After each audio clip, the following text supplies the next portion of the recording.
somehow over time, the human race, because of this cumulative impact that he's talking about, we're corrupted. It's like a brownfield. It's like you're trying to garden on a brownfield. Isn't that right? That brownfield is something that in the city, this used to be a chemical factory. Yes. And when they were doing their work there, all kinds of chemicals have leached into the soil. So a Superfund site, something like that, where they say, all right, nobody could actually eat crops grown from this for this many decades. You have to do remediation. You have to be very careful just to even handle that soil. You have to wear gloves or, protective equipment to even deal with it, to try to remedy that. And soil. even if it's not you, even if the person who's going to try to build a house there or grow a garden there today, they didn't have to, the factory wasn't them, but it was the people that came before them. So it is this with the state of the human race. If we could just pull another metaphor in here, my eyeballs, they don't work. I'm wearing contact lenses right now. Really? Sometimes on the channel, people say, hey, Curtis, you have nice eyes. You don't want these things. They don't work. I have a -3.5 in these. If my contacts are out, it's very easy to surprise me. Okay.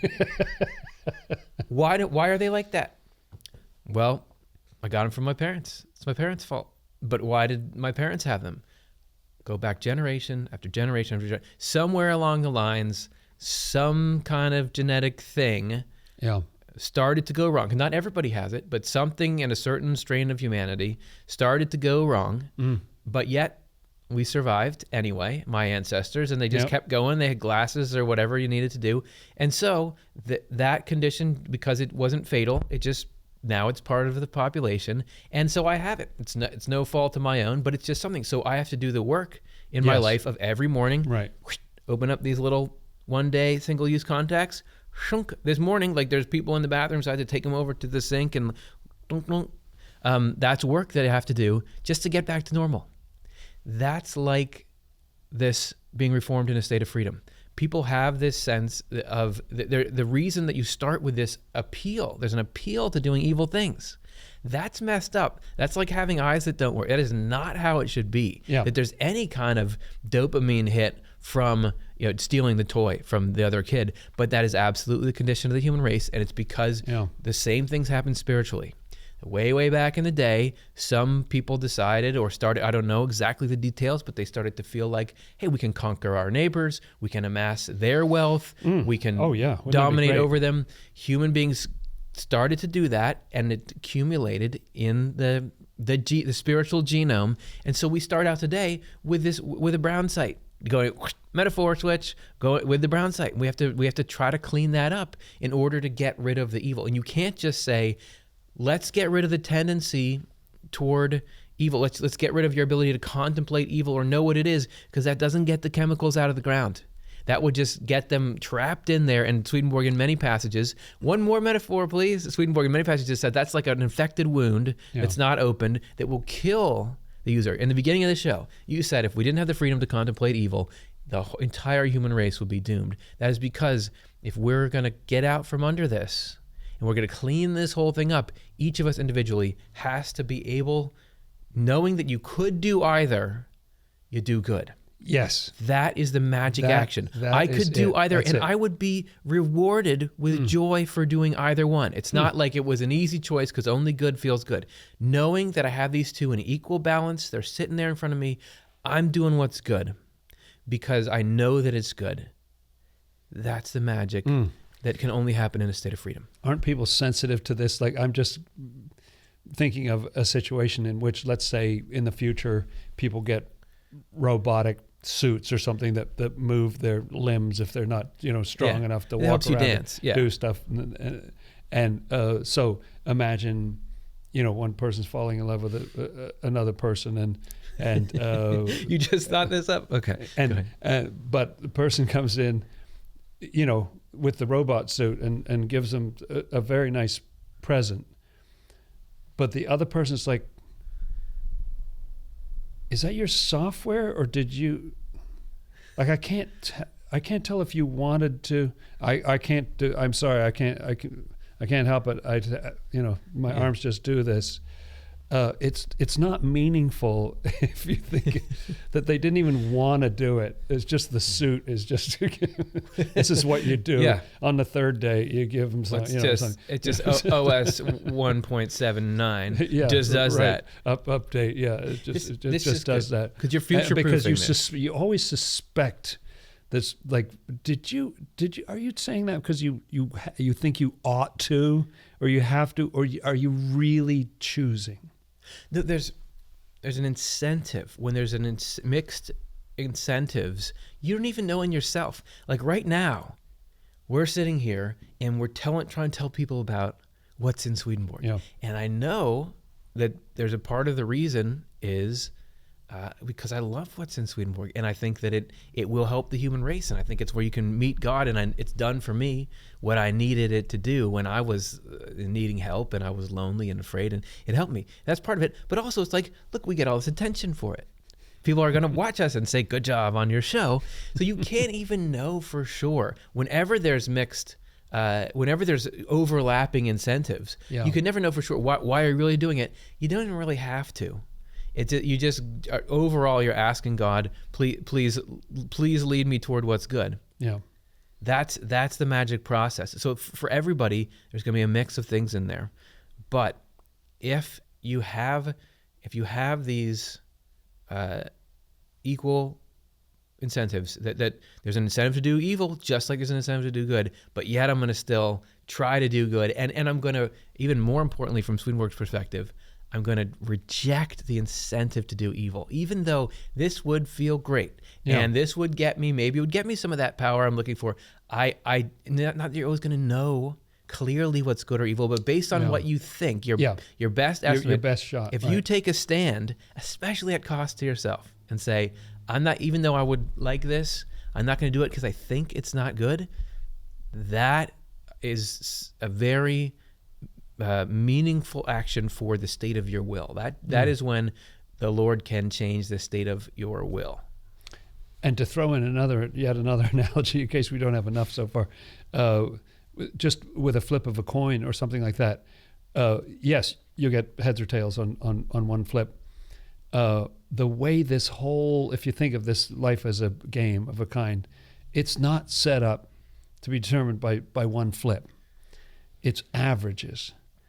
And it's over the long haul. It's tens of thousands of coin flips. Mm-hmm. And we see that this person, about 58% of the time, it's heads. And that's what we're looking for.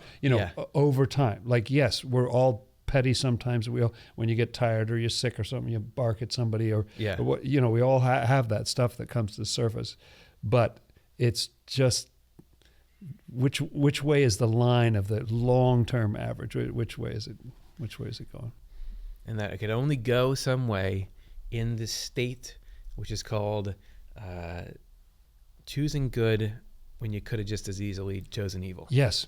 In fact, there's a powerful passage somewhere where Swedenborg says that if you had the opportunity and the inclination, which we don't always do. Sure. I mean, your favorite evil may not come up every day. I said, well, I'd love to do this, but I don't know how you do that. I don't know how people do it. Jonathan's wallet's on the table over there. I've been trying to steal it, but he's looking at me this whole time. So I can't, I'm not going to steal it. It doesn't mean, I'm good, No, that doesn't count for much. But if you have the opportunity, everybody's out of the room, wallet's still sitting there, and then you don't, for a positive, not just because you're afraid of getting caught or something. Because the cameras like that. are on, right? The cameras are on, still recording, hot mic or something. No, I didn't. We got to get a shot of that.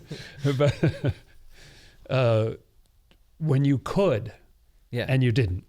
Yeah, that's magic. And particularly for some sort of religious or spiritual reason, for some altruistic, because it's good for other people, or it's good for my soul, or it's good for, I'm following some kind of religious law or some spiritual principle here. So I'm not going to do it because I believe that there's an afterlife, or because I believe that God and the angels see everything, that we're just because physical people are out of the room, there's still spiritual cameras running all the time. It's because it's an honest world after death and things like that. Yeah, and the only real reason to not steal it is, how would I feel? There you Of go. course I'm not going to take your, like, you're going to need that money. And you're going to feel terrible. And like, it's harmful. Yeah. So I won't do it. That is what, that is a spiritual phenomena that cannot exist outside of freedom. That choosing Yes. to do good Right. when there was an alternative, that's different. And I do think Swedenborg, in some ways, describes a limited God in that he says there is no other way for us to accept something that becomes a permanent part of us Permanent part. than in freedom. That's right. The God Can't just be sort of it's- bolted on. It's good. Yeah. and before I think we alluded to it, that consciousness and freedom are the same thing. People think of, oh, you could just have human beings without that, and also that God can just at any point wave a wand and change everything. That's not what Swedenborg seems to indicate. That just like if you look at the biosphere, we talk about environmental degradation. That Right. if you go in and we use our factory analogy, if you're dumping your waste into this creek for 20 years and then it gets outlawed, the creek is wrecked. And to bring it back to health is a complicated, It's a long, hard, process. long process that certain things, and anybody who just knew how that works would say, oh, of course, first you got to get these PCFs, whatever, those have to get out of there. And then Yeah. you have to get the heavy metals out of and this is how you get, because if they're there, now the algae can't grow, or if it does, then the animals that eat that, you just know there's so much going on. There's so much structure and everything. That's how the human race's heart and mind is. Like it's wrecked. It's wrecked, and it's this huge reclamation project, and that can only happen with conscious free beings. That to actually turn good, it can only happen in the state of freedom. So if you didn't have the ability to, both menus are there, but I'm choosing to order. Man, this metaphor is central around here. I'm choosing to order off of this heaven menu, even if I like something at this point on the hell menu more. Yeah. I don't like where they source their ingredients from. I don't like the additives they have in there. I got to order off this one. That's how we just start to clean that up. Yeah. To the idea of taking the wallet, of not doing it partly because you wouldn't want somebody doing it to you, and you wouldn't want a work environment where you can't even leave your stuff. You know what I mean? You want to be able to just leave your stuff there, film a show, leave, and it's not going to be taken by anybody. You know, in other words, you're doing unto others as you would have them do unto you. You think that it seems like it's all pretty much the same.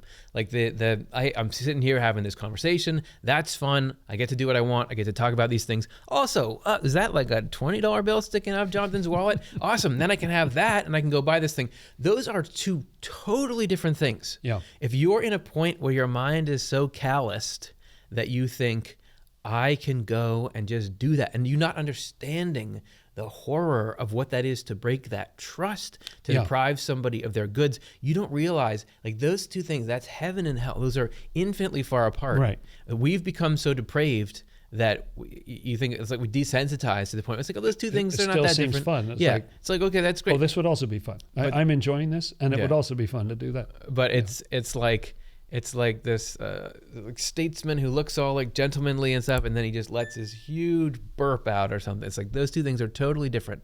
Yeah. Totally different from each other, and we don't even realize it. The human race doesn't even realize how messed up it is. Yeah. Yeah, that's right.